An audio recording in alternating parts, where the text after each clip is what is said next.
আসসালামু আলাইকুম সুপ্রিয় শিক্ষার্থীরা। অনেকে প্রশ্ন করে যে ভাইয়া জিরান এবং পার্টিসিপলের মধ্যে আমরা একটা পার্থক্য বুঝতে পারি না, দুটিকে আমরা গুলিয়ে ফেলি, কোনটা জিরান কোনটা পার্টিসিপল। এই বিষয়টা আমাদের জন্য খুবই কমপ্লিকেটেড হয়ে যায়। তো এটা কিভাবে সমাধান করতে পারি বা কিভাবে চিনতে পারি কোনটা জিরান এবং কোনটা পার্টিসিপল। তো তাদের ধারাবাহিকতায় আজকের ক্লাসটি। তো আজকে আমি বুঝাবো কিভাবে আপনি জিরান এবং পার্টিসিপল খুব সহজে আইডেন্টিফাই করতে পারবেন বা আলাদা করতে পারবেন বা চিনতে পারবেন একটি সেন্টেন্স থেকে। তো জিরান কি? জিরান হচ্ছে যে ভার্বের বেস ফর্মের সাথে আইএনজি যুক্ত হয়ে যে সব ওয়ার্ড নাউনের মতো কাজ করে তাকে জিরান বলে। আর পার্টিসিপল হচ্ছে যে সমস্ত ওয়ার্ড, এটাও মূলত ভার্বের বেস ফর্মের সাথে আইএনজি যুক্ত হয়ে এটা অ্যাডজেক্টিভের মতো কাজ করবে। কখনো বা এটা নাউনের পূর্বে বসতে পারে, কখনো বা নাউনের পরেও বসতে পারে। প্রি মডিফাই হিসেবে মডিফাই করতে পারে অথবা পোস্ট মডিফাই হিসেবে নাউনকে মডিফাই করতে পারে পার্টিসিপল। তো সে যাই হোক, আজকে আমরা চিনব কিভাবে আপনি জিরান এবং পার্টিসিপলকে আলাদা করতে পারবেন বা চিনতে পারবেন। তো এখানে জিরান চেনার উপায় আমি বলেছি, কোনো কিছু যদি ফর দিয়ে বোঝানো যায় তাহলে সেটি জিরান বা নাউন। আবার কখনো কখনো এটি ইট দ্বারাও আইএনজি যুক্ত শব্দের পরিবর্তন করা যায়, অর্থাৎ এটি কখনো আপনি ইট দ্বারা রিপ্লেস করতে পারবেন, কখনো বা ফর দিয়ে এটিকে সেন্টেন্স মেক করে আপনি চিনতে পারবেন। যেমন আমি বলেছি this is my drawing pencil. একটি জিনিস খেয়াল করবেন, এখানে পেন্সিল কিন্তু একটি পেন্সিল কিন্তু কি জড় বস্তু, এটি কোনো কাজ করার ক্ষমতা নেই যে পর্যন্ত এটা মানুষ এটি দ্বারা কোনো কাজ না করে। সো এখানে যে বলেছি this is my drawing pencil, যে এটা আমার আঁকার কলম, কোনো কিছু আঁকার পেন্সিল, তাহলে এখানে কি ড্রয়িং ফর পেন্সিল হবে না নট, নাকি পেন্সিল ইজ ড্রয়িং হবে? একটা জিনিস খেয়াল করেন, পেন্সিল ইজ ড্রয়িং কখন হতো? যখন পেন্সিলটা কোনো জীব পদার্থ হতো।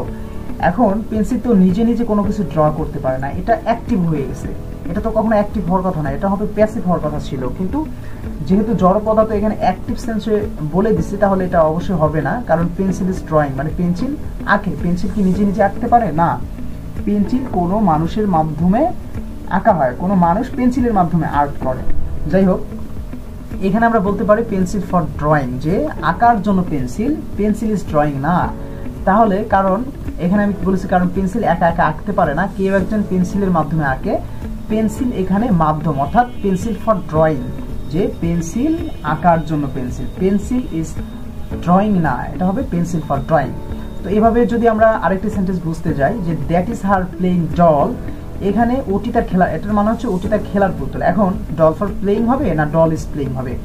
এখানে একটা জিনিস বিষয় খেয়াল করবেন, এখানে ডল ফর প্লেইং হবে। কেন প্লেইং হবে? কারণ পুতুল একা একা খেলতে পারে না, কারণ এটিও মূলত জড় পদার্থ, এটি কেউ তাকে দিয়ে খেলে, কেউ পুতুল দিয়ে খেলে। সো এখানে ডল ফর প্লেইং হবে, যে ডল দিয়ে খেলা করে, ডল ফর প্লেইং, খেলার জন্য পুতুল, ডল ইজ প্লেইং না, কি হবে? Doll for playing.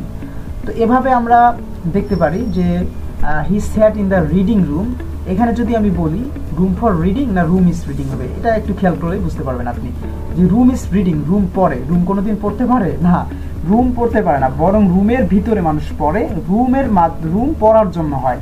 তাহলে রুম যেহেতু পড়ার জন্য, তাহলে রুম ফর রিডিং হবে, নট রুম ইজ রিডিং। ঠিক আছে, এটা বুঝলে আপনি আগেরগুলো বুঝতে পারবেন অবশ্যই। তারপরে যে বিষয়টি বলা আছে যে swimming is good for health, এটা যদি আপনি ইট দ্বারা রিপ্লেস করেন, যে সুইমিং না দিয়ে যদি বলেন it is good for health, অবশ্যই সেন্টেন্সটা হয়ে যাচ্ছে, এখানে কোনো সমস্যা হচ্ছে না। তাহলে এটা কি হবে? সুইমিংটা হবে জিরান। আমি যদি বলি he takes watching television, he likes watching television, তাহলে কি হবে? হি লাইকস ইট, এটা কোনো সমস্যা হচ্ছে না। তাহলে এখানে ওয়াচিংটা কি হবে? ওয়াচিংটা হবে মূলত জিরান।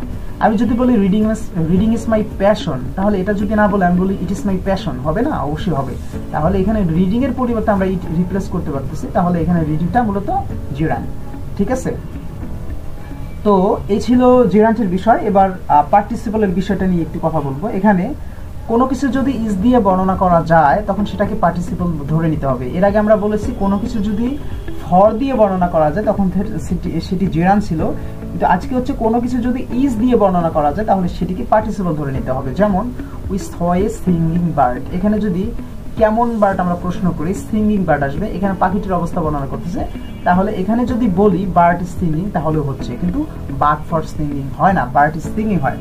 যেহেতু পাখি জীব পদার্থ, পাখি জীব, পাখি গান গাইতেই পারে, এটা তো কোনো সমস্যা নাই, তাই না? তাহলে বার্ড ইজ সিঙ্গিং, পাখিটি গান গাইতেছে, এটা আমরা বলতে পারি পাখিটি গান গাচ্ছে, এটা হয়, কিন্তু বার্ড ফর সিঙ্গিং হয় না, পাখি গানের জন্য। পাখি কি গানের জন্য হয় না?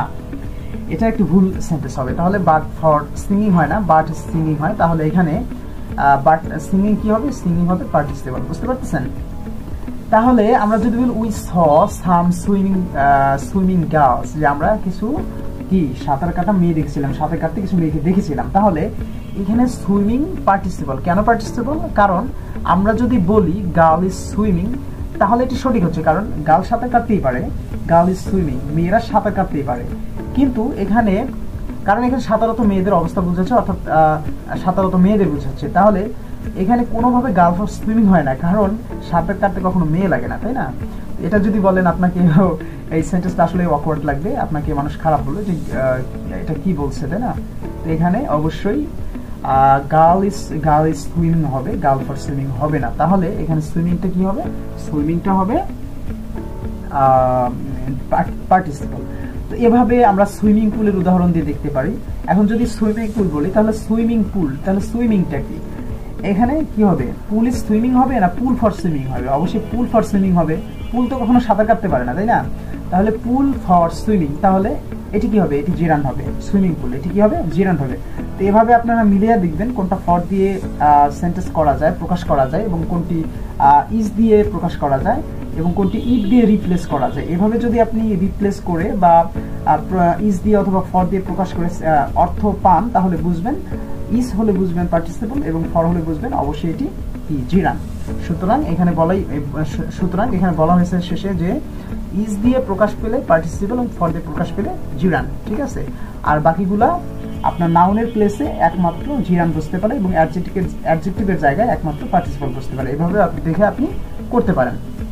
আরেকটি গুরুত্বপূর্ণ বিষয় হচ্ছে যে আমাদের যে 3 প্রকার টেন্স থেকে 12 প্রকার টেন্স করা হয়েছে, সেখানে যেগুলো কন্টিনিউয়াস ফর্ম আছে, সকল কন্টিনিউয়াস ফর্মের ভার্ব যেগুলো আছে, ভার্বের সাথে যেগুলো আইএনজি আছে, সবগুলোই প্রেজেন্ট পার্টিসিপল। এটা অবশ্যই আপনি মনে রাখবেন। ঠিক আছে? তো এই ছিল আজকে প্রেজেন্ট পার্টিসিপল বা পার্টিসিপল এবং জিরান্ডের মধ্যে পার্থক্য বা চেনার উপায়। আশা করি এখান থেকে বুঝতে পেরেছেন। আর কোথাও সমস্যা থাকলে অবশ্যই কমেন্ট করে জানাবেন, আমি এগুলো সমাধান দেওয়ার চেষ্টা করব। তো আজকের মতো এই পর্যন্তই। আল্লাহ হাফেজ।